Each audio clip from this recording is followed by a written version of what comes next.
Hello guys and welcome to the cinematic art productions. तो आज review करेंगे इस वीक की थर्ड मूवी इंडिया लॉकडाउन, जो रिलीज हुई है Z5 पर। इंडिया लॉकडाउन बेसिकली कहानी 4 स्टोरीज का कॉम्बिनेशन है, जिसमें से एक कहानी है एक लोअर मिडिल क्लास परिवार की, कैसे लॉकडाउन की वजह से वाइफ की जॉब चली जाती है और हस्बैंड का एक छोटा सा बिजनेस होता है वो भी बंद हो जाता है और पैसों की कमी की वजह से घर का सामान तक बेचना पड़ता है, और कैसे मुंबई छोड़कर बिहार जहाँ उनका घर है वहाँ के लिए उन्हें पैदल निकल जाना होता है। और दूसरी कहानी है एक ओल्ड एज मैन की, जिसकी बेटी प्रेग्नेंट है और वो बेबी कभी भी एक्सपेक्ट कर रही है और उसे कैसे हैदराबाद जाना है उससे मिलने के लिए, लेकिन वो लॉकडाउन की वजह से जा नहीं पाता, लेकिन फिर भी वो निकल जाता है किसी तरीके से, और क्या उसे प्रॉब्लम्स आती है और कैसे वो अपने सफ़र को तय करता है। और एक तीसरी कहानी है फ्रॉम द प्रोस्टिट्यूशन बैकग्राउंड, कि कैसे वहाँ पे उन लोगों को प्रॉब्लम्स आती हैं और वो कैसे डील करते हैं इस सब से। और एक चौथी कहानी है एक यंग कपल की, जो दोनों ही अपने घर में फंस जाते हैं और मिल नहीं पाते लॉकडाउन की वजह से। तो यही कुछ 4 कहानियों को मिलाकर एक बोरिंग, स्लो एंड बहुत कुछ दिखाया जा सकता था बट मिस कर देने वाली कहानी है इंडिया लॉकडाउन की। इसका नैरेटिव इतना स्लो है कि स्टार्ट टू एंड एक ही पेस पर चलती है मूवी, सेम बैकग्राउंड म्यूजिक के साथ। हाँ, स्टार्टिंग में थोड़ी सी क्यूरियोसिटी आती है कि कुछ आएगा, पर पूरी मूवी खत्म हो जाती है, कुछ भी नहीं आता। मतलब किसी भी स्टोरी का कोई इम्पैक्ट नहीं है। चारों में से एक कहानी थोड़ी ठीक ठाक है, वो लोअर मिडिल क्लास फैमिली की, वहाँ कुछ सीन्स देखकर दुख होता है, पर वो भी एक लिमिट तक। उनकी स्टोरी कुछ ऐसी दिखानी थी कि कहानी दिल को छू सके, बेसिकली इमोशनल फील करना था, बट एक भी कहानी बिल्कुल भी इमोशनल फील नहीं कराती। कोई इमोशनल कनेक्ट होता ही नहीं है किसी भी कैरेक्टर से, उनकी कहानी से किसी भी तरह का कोई कनेक्ट नहीं है, कोई कंक्लूजन है ही नहीं मूवी का। क्या दिखाना चाह रहे हैं ऐसा लगता है कि मेकर्स को खुद ही नहीं पता। इतना कुछ था एक्सप्लोर करने के लिए, मतलब लॉकडाउन पीरियड इतना ख़राब वक्त था पूरे वर्ल्ड के लिए, और यहाँ बस 3 से 4 कहानियाँ दिखाई हैं और उनमें भी एक्चुअल प्रॉब्लम्स पर फोकस नहीं किया है। कुछ ऐसे सीन्स हैं जो बिल्कुल भी रिलेवेंट नहीं है लॉकडाउन से, उसकी प्रॉब्लम से, बस अननेसेसरी वो डाल दिए for the entertainment purpose, but वहाँ पे भी कोई एंटरटेनमेंट नहीं है। लेम जोक, वल्गर सीन्स, तो वो मज़ा नहीं देते।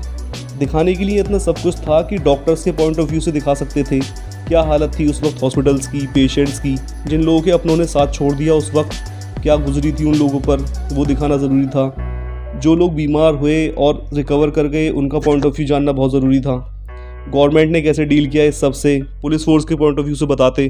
बिजनेस को कितना लॉस हुआ वो दिखा सकते थे।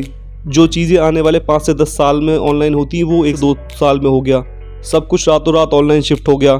एजुकेशन ने कैसे सफ़र किया, छोटी छोटी जॉब्स और बिजनेस करने वाले लोगों ने कितना सफ़र किया। मतलब बहुत कुछ था दिखाने के लिए, और ऐसे दिखा सकते थे कि देखकर लोगों के होश उड़ जाएं। एक क्लियर एंड बिना किसी प्रोपोगेंडा के बहुत कुछ दिखा सकते थे। लॉकडाउन एक नाइटमेयर है आज भी लोगों के लिए, बट ये मूवी पूरी तरह से फेल हो जाती है। इसमें no entertainment, vulgar jokes and some scenes ज़रूर है दिखाने के लिए।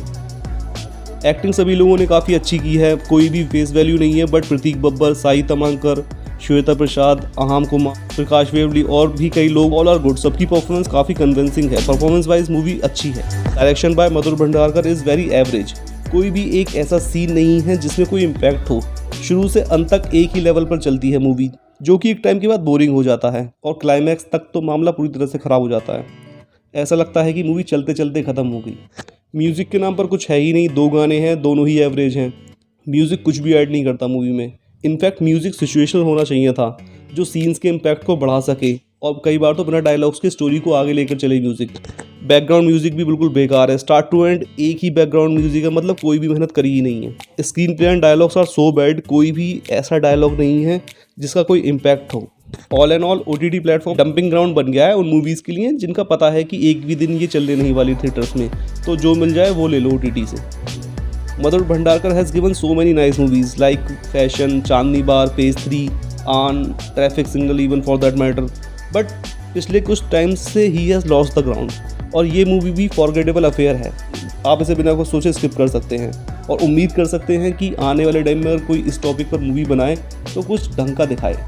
सो ये था मेरा review about the India lockdown. What do you guys think about it? Please share your thoughts in the comment section. The comment section is available for you. Please like, share, comment and subscribe. I love you guys and we'll be back soon with another video.